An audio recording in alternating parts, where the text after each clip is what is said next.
Ravis, aimables téléspectateurs, de vous trouver nombreux en train de suivre cette édition du journal sur la télé du peuple. Un bouclage a été organisé au quartier Mabanga Sud, en commune de Karisimbi, le mercredi 6 août 2025, par les éléments de l'ARC. Plusieurs malfrats ont été interpellés. Les détails dans ce reportage de la cellule de communication du gouvernorat.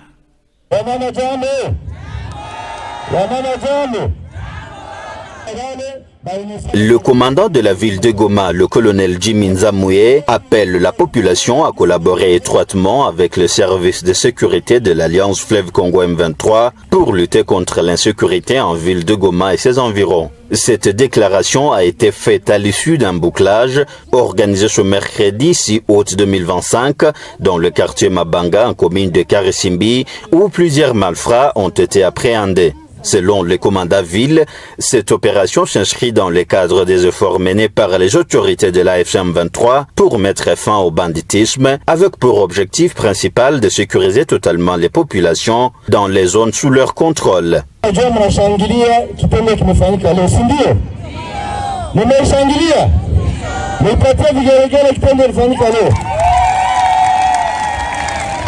Yani yenye naomba nguvu ni kwetu, si ndio?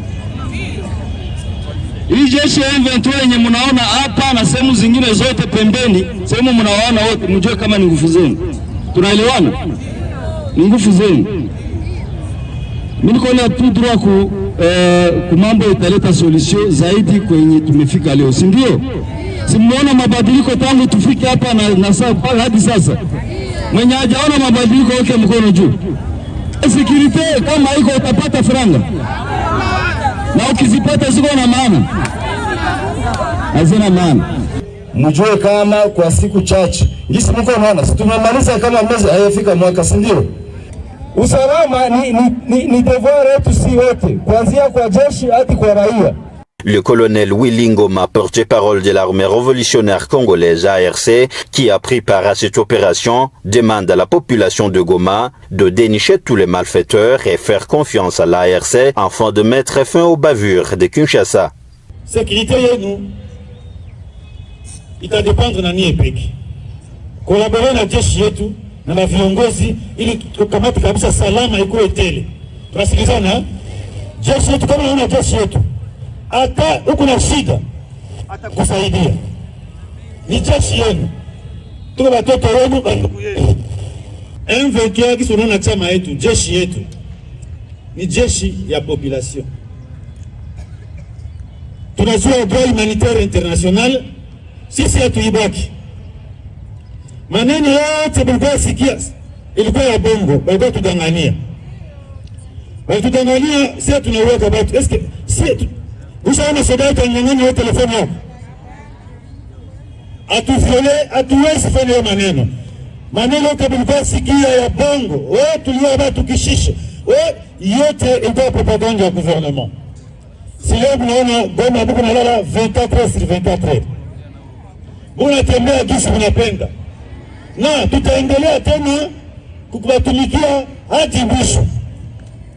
Sasa usidanganye jiba tukuna wadanganya kisi maire de la ville wanasema tunasinya tunasema tutatoka Goma. Hii ni bongo. Ile ni nini? Hatuwezi toka Goma. Tutabaki na niyo mpaka Yesu atafanya nini? Atarudia. Sur place, au stade de l'unité de Goma, Lumumba Kambere Mouissa, nouveau porte-parole du gouverneur de province, a porté haut le message de l'autorité provinciale. Il exhortait la population à éviter la désinformation et à contribuer à la sécurité et une paix durable.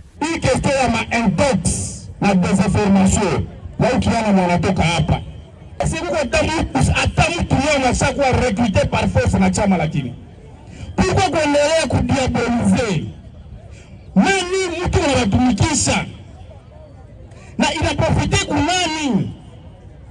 Tuko hapa sibo tunaikala. Nani wasa kwa recruter par force? Pourquoi kudanganya? Pourquoi est-ce que tuko napenda si yenye tukue source ya bongo? Pourquoi? Na haita tusaidia kwa kitu. Batu wenye bangali na waza mbichwa yabo Kama FARDC itarudiaka hapa, FARDC itarudiaka. Ikarudia manake na umeintegrate ni AFC. Ndio ayo inaingia njoo ni AFC. Na njoo inaposha weza kuja na haiko tena FARDC. Ifo tunatia ile mkichwa yetu. Na ifo tunafanya mwaya yote tusaidiane circulation kwa 24/24. Tukosa Ruchuru, tukosa fasi zingine. Il convient de signaler que depuis l'arrivée de l'Alliance Fleuve Congo M23, la situation sécuritaire s'améliore de jour en jour grâce aux efforts déployés par les autorités du mouvement. Les habitants témoignent des avancées significatives réalisées par les forces de sécurité. Toutes les préoccupations de la population concernant la sécurité, l'économie et les questions sociales ont reçu des réponses positives de la part des autorités urbaines, y compris le maire de Goma, Katembondalien Julien, présent au stade de l'Unité. À notre postérité pour toujours.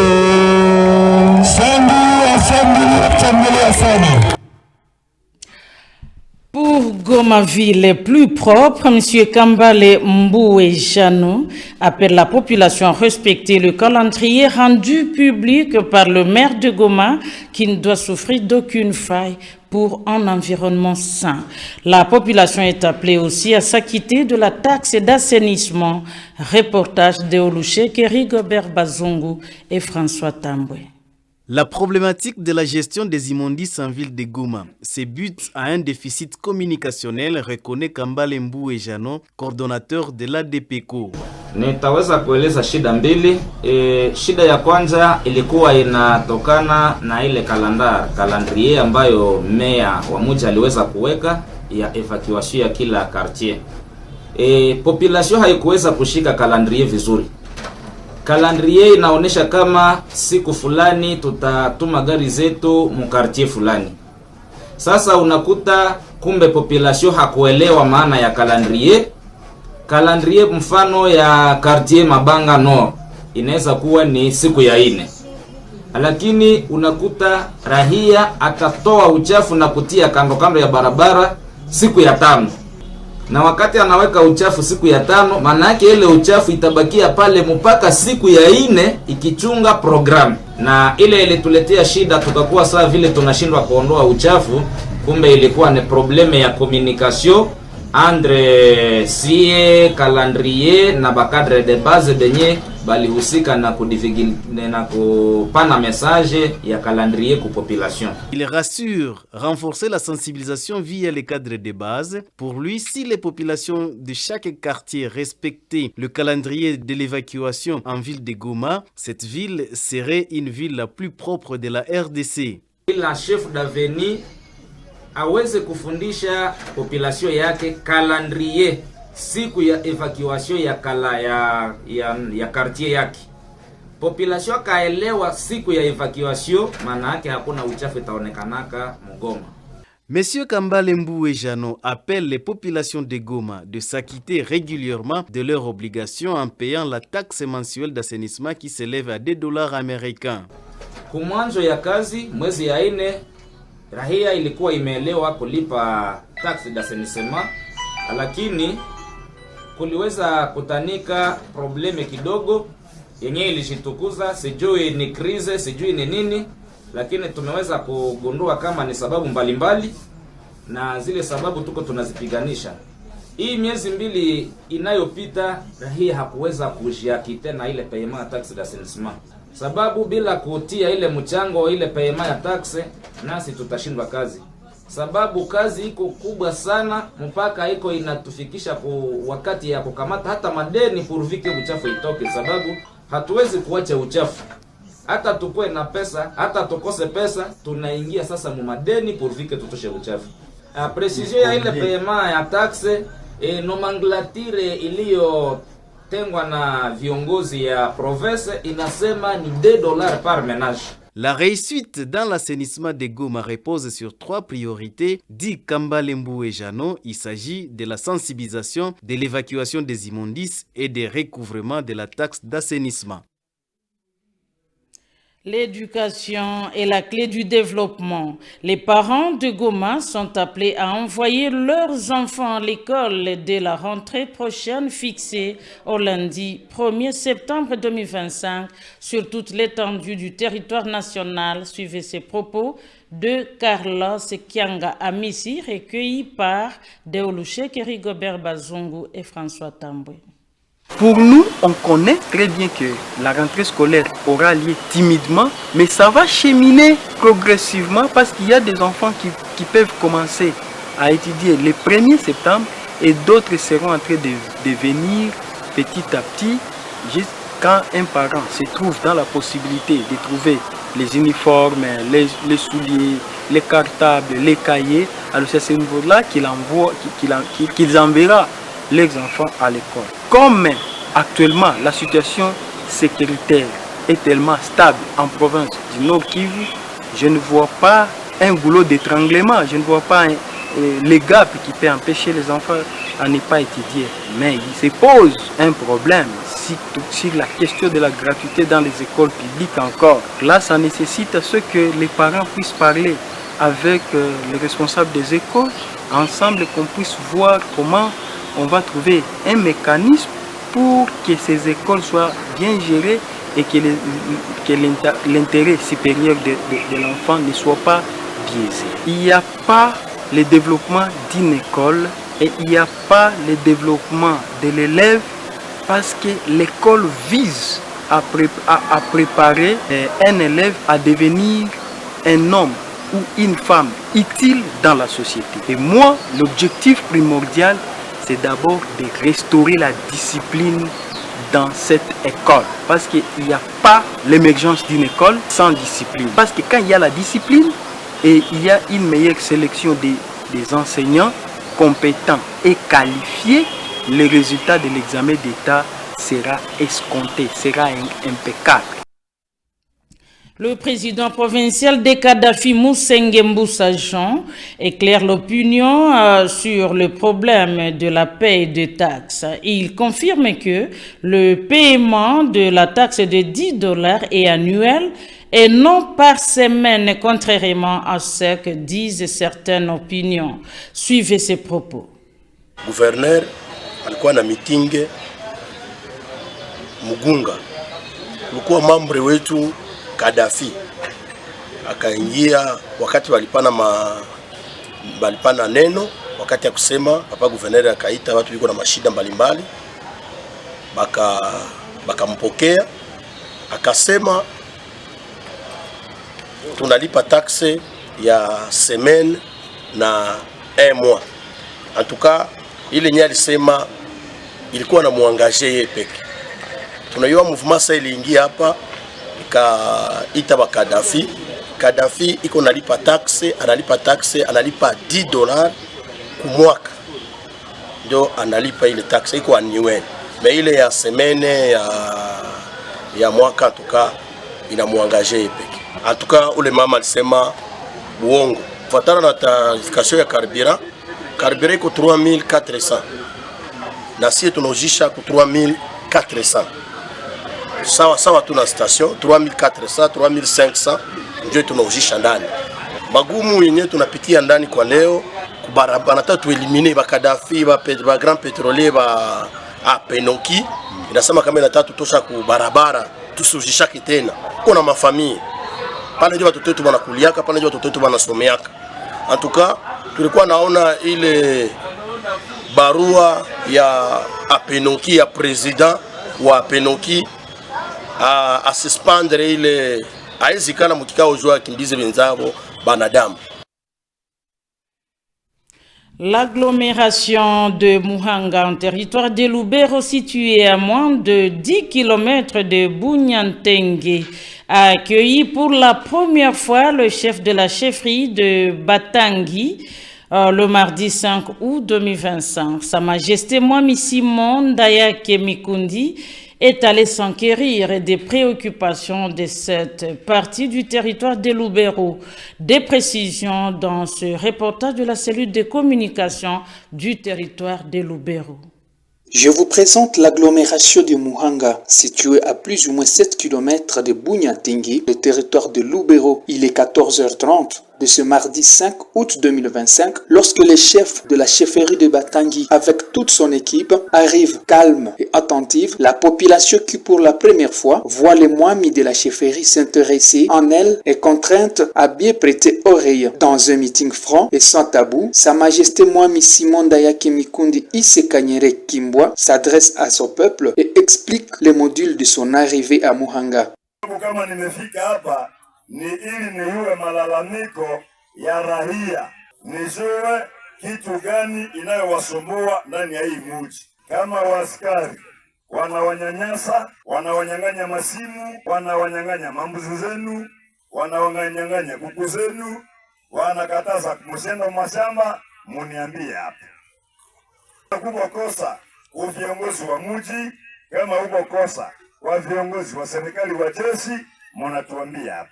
Malalamiko tuanze kupata suluhisho ya kutengeneza na kujenga tena upya yale ambayo haiko sawa. Reconnaissante de l'amélioration de la situation sécuritaire dans la contrée, la population a présenté à leur chef coutumier les quelques doléances à présenter aux responsables de la FCM 23 ainsi que les remerciements. C'est notamment l'état des routes qui ne facilite pas le beau déroulement des activités économiques, aussi les quelques résidus de cas isolés sur leur chemin.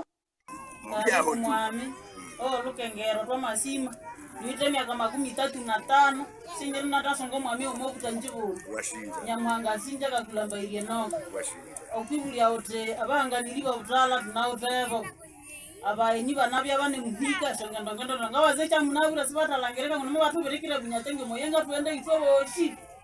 Ninashukuru kufika yako muhimu mwingine ya Muhanga hata na Bunyatenge. Sio tulikuwa nawaza kama tunatupiwa. Jua hakuna mwami mwatafika. Lakini tunaona nyewe mnatutembelea. Mnaweza na kutuuliza magumu, tunashukuru.